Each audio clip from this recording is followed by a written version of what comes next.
Okay, now we're on chapter 9. Let's continue, and we have our first word, alter. Now, this is a verb. Notice it's not the place you get married. That would be a noun, wouldn't it? And that's spelled A-L-T-A-R. This is alter. You ever had your tux altered? Had your dress altered? What did they do? Yeah, they changed it, didn't they? Fern's dramatic weight loss and new hairstyle so altered her appearance that we barely recognized her. What did she do? Yeah, she changed something, just like to alter your tux. But remember that? Alter your tux. There you go. How about ample? That's one you may not know. This is an adjective. My parents believe that the most important requirement of my celebration is ample food, so that no one will be hungry. Their idea is to have ample food. You have to have healthy food, little food? No.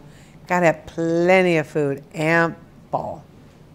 I'm going to move this down just a little bit. Here we go. And then we have the word blunt, which is an adjective. I'll be blunt, Phyllis said. As plain spoken as ever. This movie is boring. I said to you, yeah, I like the dress, but frankly, it looks terrible on you. I'm being blunt. It's another word that means candid. It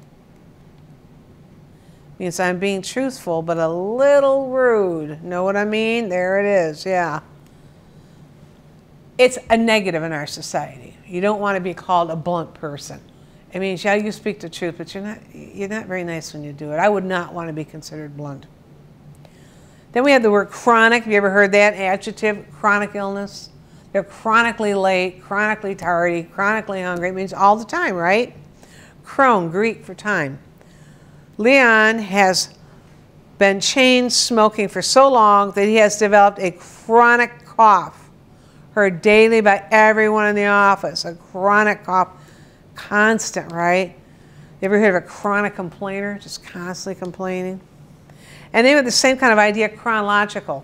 If this means time, chronological must mean in time order, right? You ever filled out an application that said, please list all your latest jobs in reverse chronological order? What does that mean? Yeah, from the newest to the first one you ever had, right there, right? Arrange in time order, sure. I'll move this down a little bit more. Now we have an optimist. You know what that is? Some of you do, don't you? Sure. Alonzo is such an optimist that when he lost his job, he said only, I'll bet I'll have a better one next time. Was an optimist? Yeah. It's someone who's always very, very hopeful. Do you know what the opposite of optimist is? Someone who's always negative. In other words, their cup is always half empty. Yeah, pessimist. An optimist cup is always half filled. All right, I'm going to change to the next page. You do that too. Next we have the word pretense, which seems to cause trouble. It's a thing. It's a noun. The robber entered people's houses under the pretense of being a repairman. Sounds like under the phony excuse, right? A phony reason. That's exactly what it means. If you make a pretense, you're making a phony reason. I asked several questions about Dean's illness with the pretense of being concerned. In truth, I never even liked him. So you make kind of a false show, didn't you? They say claim, I mean false reason. Or a phony reason. Write that on, remember, I always write these things on. That means phony reason. To prolong, it kind of means just what it says. My online registration for fall classes was prolonged because the school computer system crashed. Yikes. Sounds like it just stretched out and took forever, right? Yeah. The registration process was made much longer when the system crashed. To refrain, a verb, it's an action. You ever heard, please refrain from photographing during concerts? I read a sign in the elevator, please refrain from smoking. Yeah, it means just that. Stop yourself. Don't do it. Refrain from smoking. You see that all the time. How about remorse? Does that sound familiar? It's a noun. Feeling remorse over losing her iPod, I apologized to my friend and promised to buy her a new one. I was feeling great remorse that I lost her iPad.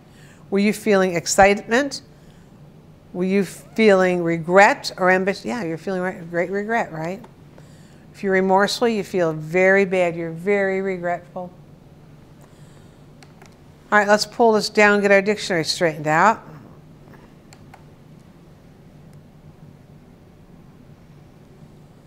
Here we go. Now, I got my first word is continuing. Leading a long time, constant. I like this one, constant. That's that time word, right? Chronic. Like chronic lateness, chronic cough. A false show or a false claim is a what? A pretense. It means a phony reason. Don't make a pretense of forgetting your homework by telling me your dog ate it, okay? Someone expects a very good outcome is called a what? Yeah, an optimist. You're going to see in another couple chapters the opposite. Someone's glasses are half empty, the pessimist. To change is to what? To alter. You can change, alter your appearance. You can alter the answers on your test, change them. To hold yourself back from doing something. Whatever it might be, you're going to hold yourself. I'm going to inhibit myself from drinking too much because I have to drive home. More than enough. We got plenty. We have ample. A strong feeling of regret and guilt. Oh, you feel such remorse, don't you? In time order in which it happened is what? Chronological. Remember, you need help spelling these. You need time. Just keep hitting pause. And take your book and flip it back to the page before here where you can see all the answers, all right?